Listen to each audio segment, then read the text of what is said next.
Bienvenidos a un nuevo episodio de Un Compromiso con tu Salud, un podcast de Laboratorios LIFE, en donde hablaremos de temas de interés acerca de tu bienestar y la de tu familia.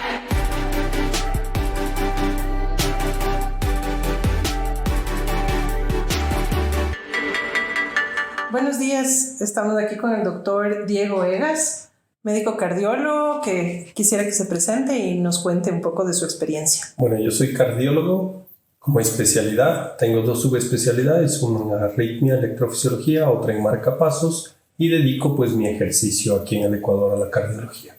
Gracias por acompañarnos, doctor, en este espacio, en este podcast, que vamos a topar el tema de una iniciativa que usted ha generado, que se ha difundido con el hashtag No cambies mi receta.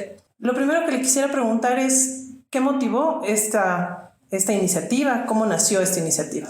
Bueno, nació directamente de la experiencia de los pacientes, porque nosotros recibimos un sinnúmero de pacientes aquí con cambios de receta que inicialmente lo vemos como algo que no preocupa mucho, pero ya cuando dentro de los cambios de receta hay intereses económicos, intereses de ciertos grupos, o peor aún, cuando en medio está la seguridad o la vida del paciente, pues ahí ya empieza a preocupar. Efectivamente, eso fue lo que motivó. A semana seguida tuvimos dos casos que me encantaría poderles conversar un poco sobre ellos, pero tuvimos dos casos que nos preocuparon extremadamente y ahí tomamos la decisión de parar con lo que está en nuestras manos con esta campaña. ¿En qué ha consistido la campaña? Bueno, la campaña es básicamente un poco de concienciación a la gente. Necesitamos que la gente sea consciente de que no es tan leve hacer un cambio de receta. Cambio de receta nos referimos, porque eso tampoco se entiende muchas veces. Cambio de receta no quiere decir que estamos nosotros prescribiendo lo que el paciente no debe. Cambio de receta significa que el médico, para poder tomar la decisión de dar un fármaco, un medicamento al paciente, tiene que ver varias características. Caracterizar la edad, caracterizar el sexo del paciente, las enfermedades asociadas, las alergias y muchas otras cosas propias del paciente. Así también caracterizar la enfermedad. Saber seleccionar dentro de la amplia gama cuál es el mejor principio activo y luego, más allá de eso, cuál es la mejor forma comercial para ese paciente. ¿Qué es un cambio de receta? Que ese paciente ya vaya con toda su prescripción, su receta, llegue a la farmacia y el dependiente de farmacia o alguien de allí le diga, no, mire, esto no tenemos o esto está ya sacado del mercado y esto es lo mismo pero más barato o llévese este otro. No estamos en contra de que hayan alternativas. De hecho, si es que el paciente consulta por otra alternativa más conveniente o más económica y el médico está de acuerdo en eso, pues se puede viabilizar. Pero si es una imposición con base en mentiras, con base en intereses o acuerdos propios de la farmacia, eso es totalmente mal visto.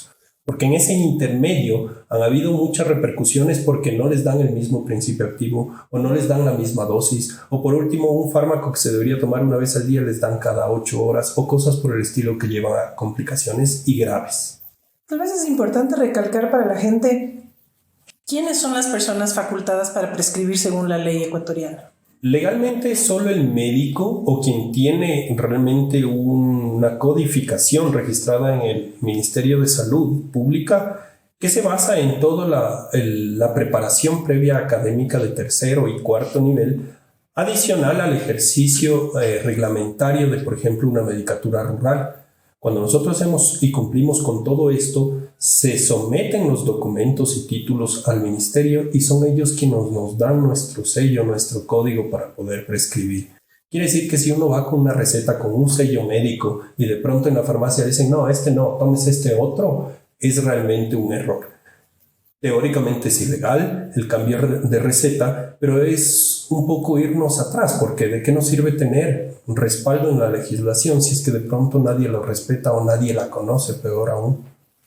Correcto, doctor. Me parece súper importante y ante esta iniciativa suya quisiera saber qué tipo de respaldos o qué reacción ha recibido de sus colegas. Bueno, yo diría que hay bastante respaldo. Lo primero que hicimos nosotros es empezar la campaña como tal, hacer un hashtag de no cambies mi receta y adicional empezar a aportar un poco de información. Las historias de los pacientes que son muy preocupantes, lo que ha sucedido, los plasmamos en videos hechos por nosotros mismos, sin banderas, sin etiquetas y se subía a las redes sociales. El aporte más grande de los colegas es haberse primero identificado con la campaña y empezar a retuitear o empezar a enviar a todos sus conocidos y hacer voz de esto. Entonces realmente lo que le interesa a la campaña, que todo el mundo lo escuche y que tomen sus propias decisiones con base. Y eso es lo que se ha hecho. Entonces hemos tenido una grande apertura, los medios de comunicación nos han abierto sus puertas también, hemos hecho varias entrevistas en medios de comunicación online, en radio, en televisión y actualmente también las redes sociales de Instagram, de Twitter y de Facebook son las que más han promovido esto, entre otras que hay también. Súper.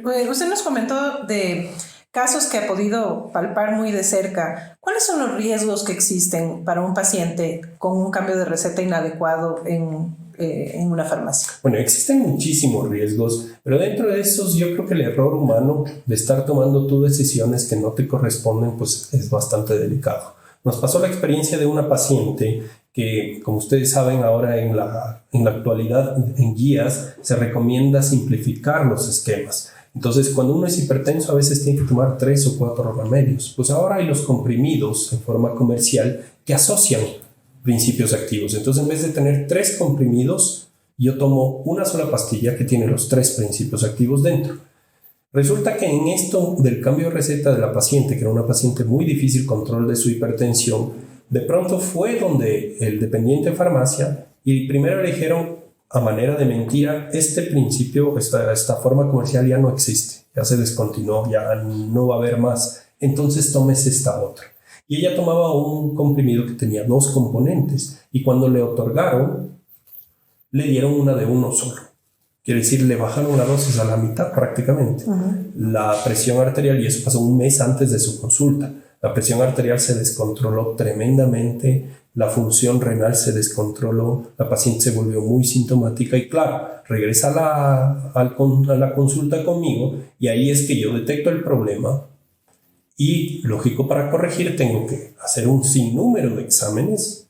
La paciente primero sintiéndose mal y luego teniendo que gastar muchísimo dinero para compensar lo que no fue un error de ella, sino de un dependiente de farmacia y de una farmacia que al inmediato nosotros detectar esto le llamamos y fingió demencia porque no asumieron nada del error.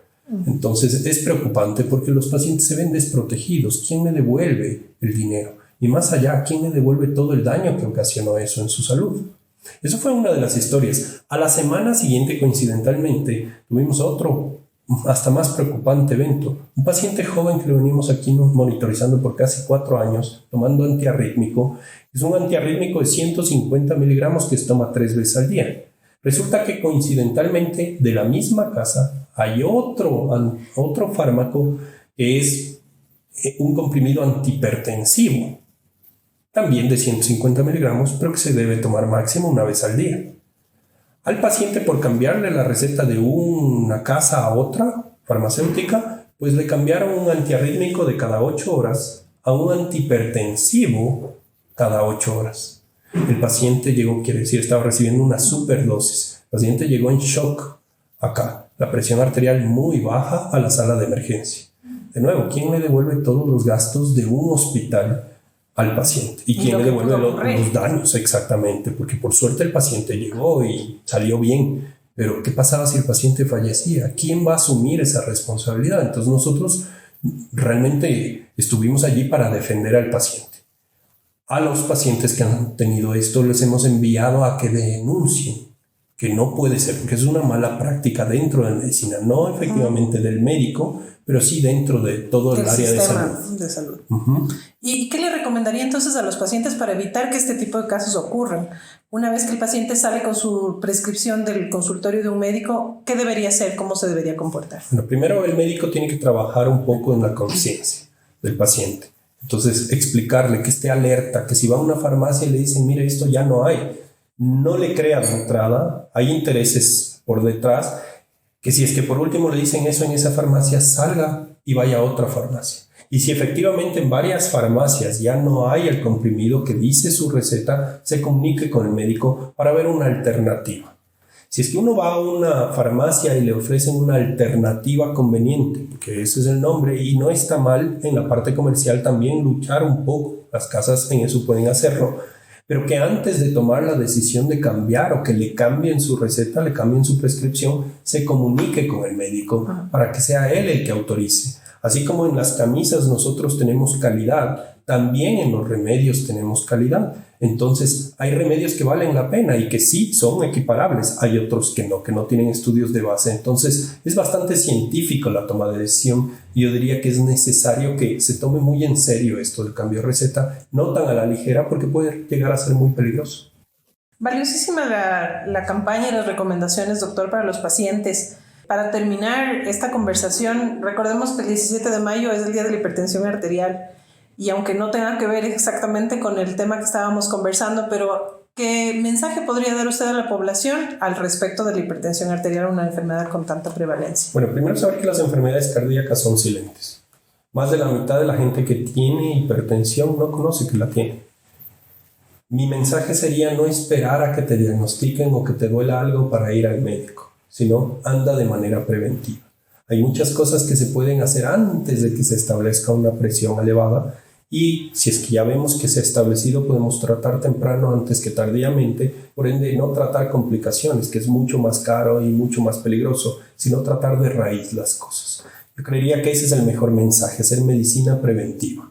Y pues cambiar un poco las políticas de salud y demás, sí, son consejos, pero está un poco fuera de nuestro alcance, pero ojalá a futuro se vea las enfermedades cardiovasculares como una prioridad, pues realmente lo son, no solo por su alta prevalencia, o sea, frecuencia, sino también por su alta mortalidad, la principal causa de muerte en el mundo y discapacidad también, entonces hay que tomarlo en serio. Perfecto, muchísimas gracias, doctor. Hemos estado con el doctor Diego Egas, médico cardiólogo del Hospital Metropolitano. Le agradecemos por su intervención, por tomar la iniciativa también en el tema de no cambiar las recetas y por su mensaje final para los pacientes en general, para la población en general. Muchísimas gracias. Gracias también.